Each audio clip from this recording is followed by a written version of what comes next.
Hello friends, இன்னைக்கு நம்ம பார்க்க போறது ஒரு யூஸ்ஃபுல்லான வீடியோ தான். குழம்பு மசாலா தூள் எப்படி பண்றதுன்னு பார்க்கலாம். இந்த மசாலா நம்ம கிட்ட இருந்ததுன்னா எல்லா வகையான குழம்புகளும் இந்த ஒரே மசாலா வச்சு நம்ம ப்ரிப்பேர் பண்ணிடலாம். கறி குழம்பு, மீன் குழம்பு, கார குழம்பு, வத்த குழம்பு, புளி குழம்பு, இப்படி எல்லா வகையான குழம்புகளுக்கும் இந்த ஒரே மசாலாவை சேர்த்து நம்ம செஞ்சிடலாம். வேற எந்த விதமான எக்ஸ்ட்ரா மசாலா தூளும் சேர்க்கணுங்கிற அவசியமே இருக்காது. இது யூஸ்வலா நாங்க செய்யற மெத்தடை நான் இன்னைக்கு உங்களோட ஷேர் பண்ணிக்க போறேன். இந்த ரெசிபி எப்படி பண்றதுன்னு இப்ப நம்ம பார்த்துடலாம். 1 கிலோகிராம் மல்லிக்கான அளவு நான் சொல்றேன். 1 கிலோ மல்லி எடுத்துக்கோங்க. 1 கிலோ மல்லிக்கு 300 கிராம் மிளகா வத்தல் நம்ம சேர்த்துக்கணும். ஸோ 250 கிராம் நார்மலா யூஸ் பண்ற மிளகா வத்தல் எடுத்துக்கோங்க. 50 கிராம் காஷ்மீரி ரெட் சில்லின்னு சொல்லுவாங்க இல்லையா, சுருக்கமா இருக்கும். இந்த வத்தல் 50 கிராம் எடுத்துக்கோங்க. இது வந்து கலர் அதிகமா இருக்கும், காரம் ரொம்ப கம்மியா இருக்கும். 50 கிராம் போதும்.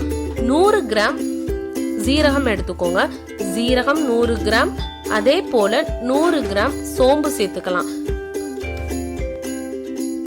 இந்த ரெண்டும் சேர்றதுனால ஜீரணத்துக்கு நம்மளுக்கு ஹெல்ப்ஃபுல்லா இருக்கும். அடுத்ததா மிளகு 10 கிராம் எடுத்துக்கோங்க. மிளகு அதிகமாக சேர்க்கணும்னு அவசியம் இல்லை.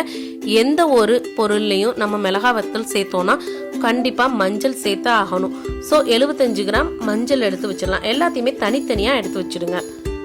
எடுத்து வச்சிருக்க எல்லா திங்ஸையும் நல்ல பெரிய பிளேட்ல அல்லது ஒரு பெரிய பாத்திரத்துல சேர்த்து நல்ல வெயில்ல காய விட்டுருங்க. ஒரு நாள் முழுக்க நல்லா காயணும்.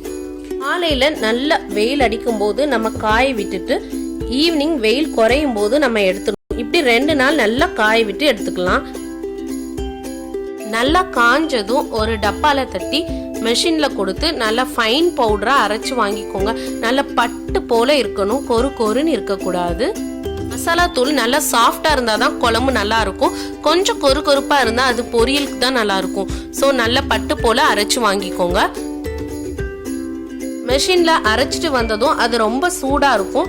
ஸோ வீட்டில் வந்து கொஞ்சம் டப்பாவை திறந்து விட்டுருங்க. ஒரு 1/2 hour அது நல்லா ஆறுனதும் நம்ம மூடி வச்சிடலாம்.